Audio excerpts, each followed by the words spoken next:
दोस्तों, फारूक मिर्ज़ा बोल रहा हूँ। मैं आज कनाडा में हूँ और तमाम मेरे कैनेडियन दोस्त और फोर्थ पिलर के जो चैप्टर में जो लोग हैं, आज उनसे मुलाकातें होंगी। और मेरे साथ दो तीन दोस्त हैं, असद चौधरी साहब और डॉक्टर जावेद करोड़ा साहब। तो आज कनाडा आए हुए हैं, तो आइए आपको ये थोड़ा सा नज़ारा कराते हैं। ये मेरे बैक साइड पे आप देखें, ये नियाग्रा फॉल का मंज़र बहुत ही खूबसूरत है। ये मैं कैनेडियन साइड पे हूँ और मेरे सामने ये यूएस साइड है, नियाग्रा फॉल। और आप देख सकते हैं कि ये मंज़र जो है आप अमेरिका से मुकम्मल नहीं देख सकते।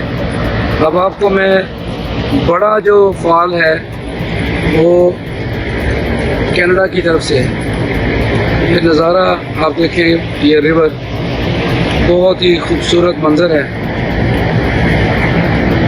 ये कैनेडियन साइड है, इतना ज़्यादा यहाँ इन्होंने इसको डेकोरेट किया है।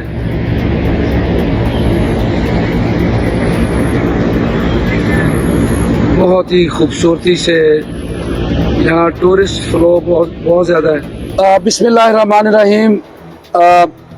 नाजरीन, Farooq Mirza fourth pillar TV USA से आपसे मैं मुखातब हूँ।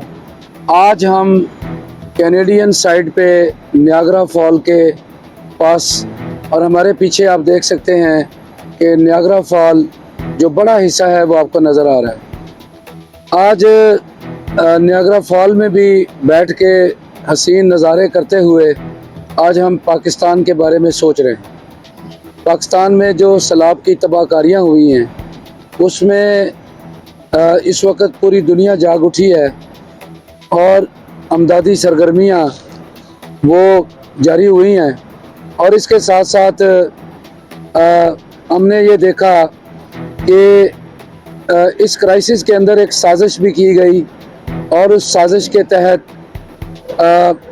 पूरी दुनिया ने विटनेस किया कि हमारे अपने ही पाकिस्तानी वो IMF को एक साजिश के तहत इस फंड को रोकने के लिए कोशिश करते रहे, लेकिन अल्लाह ताला ने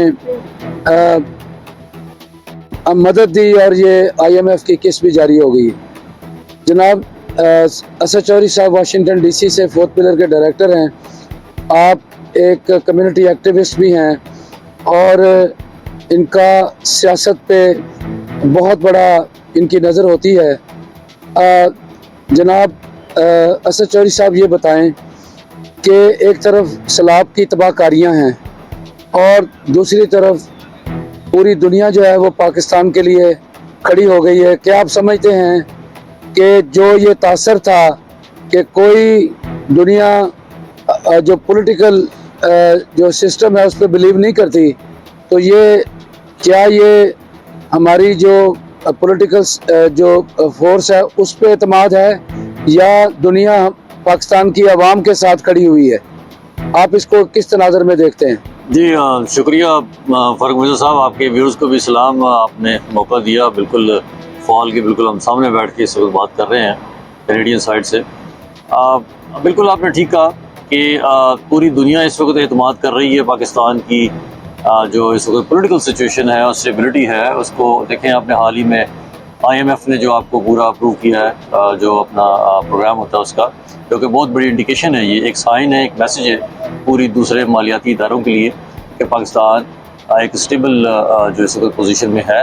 तो इसलिए अब देखा आपने सैलाब आया, तो अगर आम देखा जाए तो ऐसे अनासर पाए जाते हैं पाकिस्तान में कि जो सैलाब को भी अपनी सियासत के लिए इस्तेमाल कर रहे हैं। लेकिन दुनिया ने देखा, आपने भी विटनेस किया कि बहुत बड़ी तादाद के ऊपर अमेरिका ने भी पैकेज दिया है मिलियंस ऑफ डॉलर का।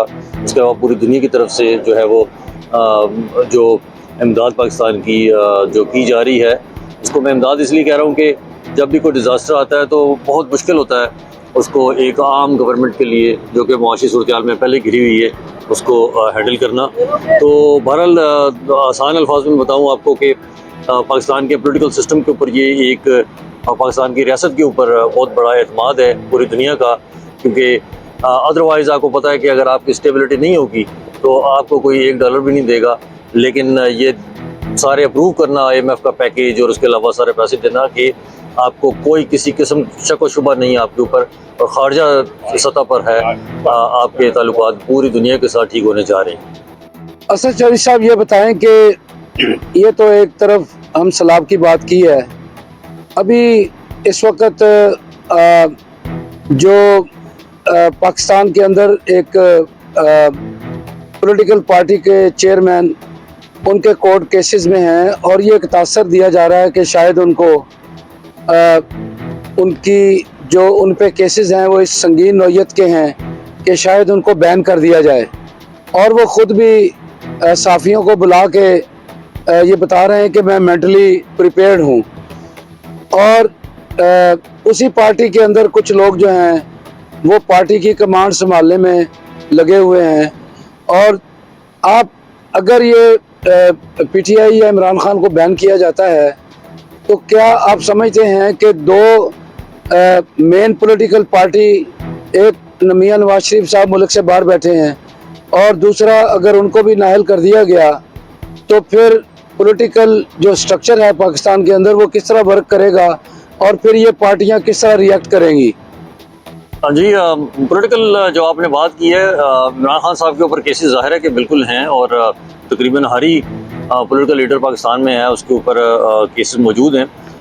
किसी को क्या उम्मीद, पाकिस्तान में कुछ भी हो सकता है। आपको जब 2018 से पहले नून लीग की हुकूमत थी तो किसको पता था, सब यही कह रहे थे कि अगली हुकूमत भी नून लीग की बनने जा रही है और बड़ी मेजोरिटी से बनने जा रही है। लेकिन अचानक एक अजीब सा को केस डला और विदाउट एनी एविडेंस एक इकामा या जो पैसे ना लेने का बहाना बनाकर जब नवाज शरीफ साहब को नाअहल किया गया तो समझा यही जा रहा था कि शायद ये नवाज शरीफ साहब नाअहल नहीं हो रहे, पूरी पार्टी हो जाएगी। लेकिन आपने देखा पॉलिटिकल फोर्सेस जो होती हैं वो अपनी जगह बनाई रखती हैं आवाम के अंदर। इसी तरह मेरा ख्याल है कि इमरान खान साहब को नाअहल कर भी दिया जाता है किसी वजह से, क्योंकि इल्ज़ाम तो उनके ऊपर बहुत ज़्यादा है। अगर वेर एज आप कंपेयर करें नवाज शरीफ के साहब के इल्ज़ाम के साथ तो वो कुछ भी नहीं है। तो अगर वो नाअहल हो भी जाते हैं तो पॉलिटिकल मेरा ख्याल है कि PTI को तो नहीं वो कर सकते, जो नाअहल या बैन नहीं कर सकते, इसलिए कि होनी भी नहीं चाहिए, इसलिए कि पॉलिटिकल फोर्सेस ऑलवेज मौजूद होनी चाहिए। तो जैसे नवाज शरीफ साहब नून लीग को संभाले उनके कायद हैं, इसी तरह इमरान खान साहब भी चलते रहेंगे। बाकी जो निचली सतह पर सेकंड ईयर में या फर्स्ट ईयर के कुछ लोगों में एक रसाकशी या खींचातानी चलती रहती है, चलती रहेगी। लेकिन मेरा नहीं ख्याल कि पाकिस्तान की सियासत में कोई बहुत बड़ा कोई ज़ल्ज़ला आने वाला है। असद साहब ये बताएं कि इस वक्त जो हमारी अदालतें हैं, एक बड़ा ही उनके जो फैसले हैं और जो फैसले देने वाले हैं, अदालत में केस होता है और एक जो मीडिया ट्रायल जो है वो अदालत के बाहर हो रहा होता है, और फिर वो जो रायनामा बनती है वो फैसले भी उसी तरह आते हैं। आप ये बताएं कि अदालतों का ये रुझान उनके फैसलों के बारे में और बाद में जो उन पर तनकीद होती है, और इसके साथ साथ जो जुडिशरी के अंदर अपने अंदर कंट्रोवर्सी है, ये तासर जो है या ये कंट्रोवर्सी ये कितनी ख़तरनाक है पाकिस्तान के जस्टिस सिस्टम पे और अवाम में उन पे एतमाद के लिए? आपने एक बात ठीक कही कि जब कोई ट्रायल चलता है उसके साथ साथ मीडिया ट्रायल भी शुरू हो जाता है। लेकिन जजेस जो हैं वो आपकी तरह, मेरी तरह, हमारी तरह ही इंसान हैं, और कल को आपको जज बना दिया जाए तो आपका कोई सोचने का अंदाज़ तो नहीं बदलेगा। सिर्फ ये कि आप देखेंगे कि जजों के फैसले इंसाफ और कानून के मुताबिक होने चाहिए। बाकी कोई रायमा जो बनती है उसमें अगर बाहर एक रायमा पब्लिक बनी हुई है तो हो सकता है कानून भी यही कहता हो, तो इसलिए जज फैसला वो दे देते हो। लेकिन जजेस के ऊपर जाहिर है कि बाहर का एक प्रेशर ज़रूर होता है। जजेस का फैसला कभी भी मोस्ट ऑफ टाइम्स ऐसा नहीं होता कि बिल्कुल ही 180 डिग्री जो है वो डिफरेंट आए। तो मैं ये समझता हूँ कि जजेस को इंसाफ और कानून के ऊपर अमल करना चाहिए और अपनी पर्सनल लाइक्स एंड डिसलाइक्स और वाबस्तगियाँ, चाहे उनके रिश्तेदारों की हों या अपनी हों, उनको बिल्कुल एक स्ट्रेट लाइन लेके इंसाफ और कानून के मुताबिक फ़ैसले करने चाहिए। और कानून सबके लिए बराबर होना चाहिए। इंसाफ के तकाजे और इंसाफ का हसूल जो है वो सबका एक बुनियादी हक़ है। कि इंसाफ उसको मिले, और सबसे जो बड़ी बात है कि इंसाफ अगर हो रहा है तो होता हुआ नज़र भी आना चाहिए। असद साहब, ये बताएं कि इस वक्त जो हमारी अदालतें हैं, एक बड़ा ही उनके जो फैसले हैं और जो फैसले देने वाले हैं, अदालत में केस होता है और एक जो मीडिया ट्रायल जो है वो अदालत के बाहर हो रहा होता है, और फिर वो जो रायनामा बनती है वो फैसले भी उसी तरह आते हैं। आप ये बताएं कि अदालतों का ये रुझान उनके फैसलों के बारे में और बाद में जो उन पर तनकीद होती है, और इसके साथ साथ जो जुडिशरी के अंदर अपने अंदर कंट्रोवर्सी है, ये तासर जो है या ये कंट्रोवर्सी ये कितनी ख़तरनाक है पाकिस्तान के जस्टिस सिस्टम पे और अवाम में उन पे एतमाद के लिए? आपने एक बात ठीक कही कि जब कोई ट्रायल चलता है उसके साथ साथ मीडिया ट्रायल भी शुरू हो जाता है, लेकिन जजेस जो हैं वो आपकी तरह, मेरी तरह, हमारी तरह ही इंसान हैं, और कल को आपको जज बना दिया जाए तो आपका कोई सोचने का अंदाज तो नहीं बदलेगा। सिर्फ ये कि आप देखेंगे कि जजों के फैसले इंसाफ और कानून के मुताबिक होने चाहिए।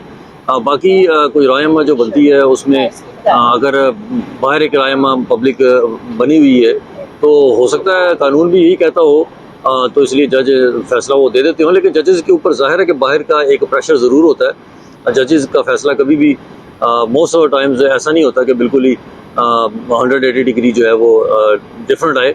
तो मैं ये समझता हूँ कि जजेस को इंसाफ और कानून के ऊपर अमल करना चाहिए, और अपनी पर्सनल लाइक्स एंड डिसलाइक्स और वाबस्तगियाँ चाहे उनके रिश्तेदारों की हों या अपनी हों, उनको बिल्कुल एक स्ट्रेट लाइन लेके इंसाफ और कानून के मुताबिक फ़ैसले करने चाहिए, और कानून सब के लिए बराबर होना चाहिए। इंसाफ के तकाजे और इंसाफ का हसूल जो है वो सबका एक बुनियादी हक़ है कि इंसाफ उसको मिले, और सबसे जो बड़ी बात है कि इंसाफ अगर हो रहा है तो होता हुआ नज़र भी आना चाहिए। असद चौधरी साहब, ये IMF के सिलसिले में जो ख़त कंट्रोवर्सी है वो उसके किरदार सामने आ चुके हैं, और ये वाज़े तौर पे सामने आ गई है कि हमारे जो एक्स फाइनेंस मिनिस्टर थे उन्होंने ये साजिश की, और उन्होंने सूबा पंजाब और KPK के फाइनेंस मिनिस्टरों को उन्होंने बाकायदा मोटिवेट किया, लेकिन अभी उनका बयान आया है कि ये पार्टी का फैसला था। आप ये बताएं कि ये कितना ख़तरनाक है? क्या इनके ऊपर ट्रीजन का केस बनाना चाहिए और इनको पाबंद सलासल करना चाहिए, ताकि आइंदा कोई बंदा कौमी सतह के पाकिस्तान के जो मफाद आमा का इंटरनेशनल मसला है उसके ख़िलाफ़ साजिश करने पे इनको सज़ाएं देनी ज़रूरी हैं। असद साहब, आप किस तरह इसका रिस्पॉन्ड करते हैं? देखें, आप बिल्कुल आपने बड़ा ज़बरदस्त सवाल किया है कि इसमें देखें कि एक साबका वज़ीर ख़जाना न कि सिर्फ एक हुकूमत में कई हुकूमतों में रह चुके हैं, तो ये जो वज़ीर ख़जाना जो है उसकी ये बात करना मेरी समझ से बाहर है, क्योंकि ये आपका पर्सनल पार्टी का या आपका पर्सनल कोई चॉइस नहीं है या कोई इंटरेस्ट नहीं है, इसके अंदर मुल्क का आप इंटरेस्ट देखें। तो ऐसी बात करना मेरा ख्याल है कि महज़ब दुनिया में, महज़ब माशरों में ऐसी बात मैंने तो कभी नहीं देखी कि आपकी वफाकी सतह के ऊपर, पाकिस्तान रियासत की सतह के ऊपर कोई बहुत बड़ी एक पाकिस्तान की मेक एंड ब्रेक की डील चल रही है, दिवालिये से बचने की डील चल रही है, और आपको मालूम है कितना अहम था, तो उसके लिए इस तरह की बात करना, ये तो आप छोटे लेवल पर घरों में भी बर्दाश्त नहीं कर सकते इस तरह की। तो मेरा ख्याल है कि कानून के मुताबिक इसके ऊपर बिल्कुल कार्रवाई होनी चाहिए, और देखना चाहिए कि इस बयान को बुनियादी तौर पर मेरा ख्याल है कि अदालतों को ही डायरेक्टली कोई सो मोटो लेके या देख लेना चाहिए, बजाय इसके कि वफाकी हुकूमत जो है वो इसके ऊपर एक्शन ले। और साथ साथ ये है कि जो वो कहते हैं कि पार्टी का फैसला है, तो पार्टी का फैसला अगर पूछना है तो फिर उनके हेड को पूछ लिया जाए कि जी अगर ये आपका फैसला था तो या तो इसको ऑन करें या फिर डिसऑन करें। बाकी उसके अलावा जो कानून के मुताबिक इसके ऊपर कार्रवाई ज़रूर होनी चाहिए, और इसकी इन डेप्थ जाना चाहिए देखने के लिए कि मुल्क के ख़िलाफ़ आइंदा से इस किस्म की साजिश नहीं होनी चाहिए। कम से कम आप यहाँ पर बैठ कर, आप अमेरिका में भी बैठ के हम देखते हैं, बाहर ओवरसीज़ बैठ के, क्या यार किस किस्म के ये आप बयान दे रहे हैं कि जी आप पंजाब या जो खैबर पख्तूनख्वा इसको नहीं करेगा। आप खैबर पख्तूनख्वा और पंजाब की आवाम से पूछें जाकर, वो आपको हमेशा जो है वो पाकिस्तान की बात करेंगे। ये जो है ये ज़ातियात की बात करते हैं, लेकिन आवाम जो है वो पाकिस्तान की बात करते हैं। नाजरीन, नियाग्रा फॉल से आज हमने पाकिस्तान में जो कंट्रोवर्सी सैलाब की तबाहकारियों पे बात की है, इस वक्त बहुत ही, अगर हम इंटरनेशनल लेवल पे इन तमाम मामलात का तकाबली जायज़ा लें तो इस वक्त जो पाकिस्तानी अमेरिकन और जो कनेडियन या यूरोपियन डायस्पोरा है उनके पॉइंट ऑफ व्यू से ये बहुत ही ख़तरनाक बहुत सारी चीज़ें हैं जो मुल्क को बिल्कुल डिफरेंट साइड पे लेके जा रही हैं।